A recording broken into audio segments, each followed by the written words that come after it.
All right. So this was my grandparents' old piano. Obviously, it needs to be tuned.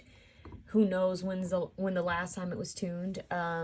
Gosh, this piano has been in the family for so long, and I've been feeling a very strong urge to play it, to learn how to play it, which is something my mom wanted me to do. And my grandmother used to be able to play music by ear. She was self-taught. So if she heard someone play a song, she can mimic it. She could mimic it. And this piano has so much history. Some of the stories that I've heard about is that my grandmother used to play it when, family or friends were over, as well as when my uncle was in the military, when he was drafted into the military. Some of his friends that he was, I guess, in war with, who were in the military with him, knew how to play it, and they would come in and play it. And keep in mind, some of those men, they never made it back home, So there's a lot of stories of this piano being like a centerpiece of my mom and my aunt, my uncle, their old childhood home. And like I said, my grandmother was very intelligent, and she had a keen ear for music. And my uncle could sing, my aunt sung in a group, and my mom could sing.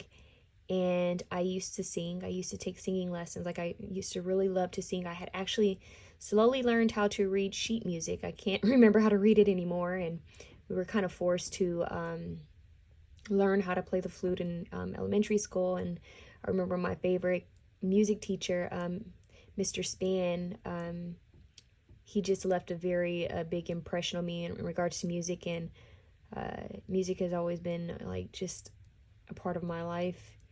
And I've always wanted to learn how to play the piano and the guitar. And I have a guitar that my aunt gave me. My aunt gave me my first keyboard that I used to annoy my parents with. I still have that keyboard, actually.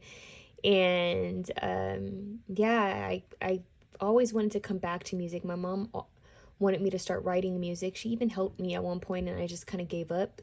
I have this habit of starting things and not finishing it, which I later learned I got from my father.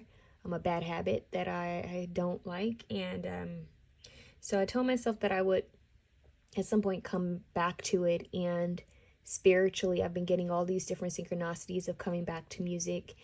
And this piano needs to be tuned. I also have an interesting story for those of you who follow me on my YouTube, where there's a spirit of kind of, I know this is going to sound weird, but the spirit of this land, one of the original owners of this land used to be a musician. And he says there's always pianos on this land. And ironically, the original homeowners before my parents brought this home in 1990, the lady who lived here with her family, she was a piano teacher. And so it's quite ironic that happened. But when my aunt had to leave her home, my mother took this piano, and we kept this piano. And the intention was to get it tuned so that it can be played. And like I said, for some reason, I keep feeling called to play it. I don't know how old this piano is. Probably very old. I need to find the serial number on it, and I need to find someone who can tune it for a reasonable price.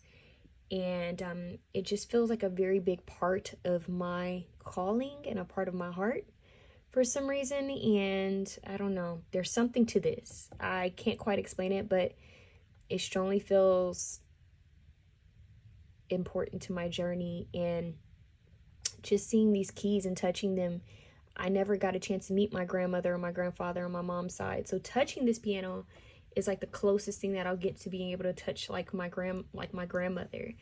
And yeah, like I said, it needs to be tuned, but and it's quite dusty, but something's going on here. I just thought I'd share. And of course, music is frequency. And I remember when that spirit visited me, one of the original owners of this land. I do mean ancient, like back when there weren't plots on this land. He said there's always pianos on this land, and that it's frequency. Like, the call was to play the piano, and that was years ago when that message was given to me, and I just kind of ignored it. That was before my mom passed, and here we are now, years later, and I've been getting this message to like follow your North Star, and your inner compass, and to pay attention to your intuition and how music is frequency and how souls communicate via music. And I didn't realize that this piano, the company, the brand was called Starr, Richmond, Indiana. So this company is currently, I guess, I guess they closed permanently, but this is an old brand of pianos. So follow your North Star. So we'll see what comes out of this.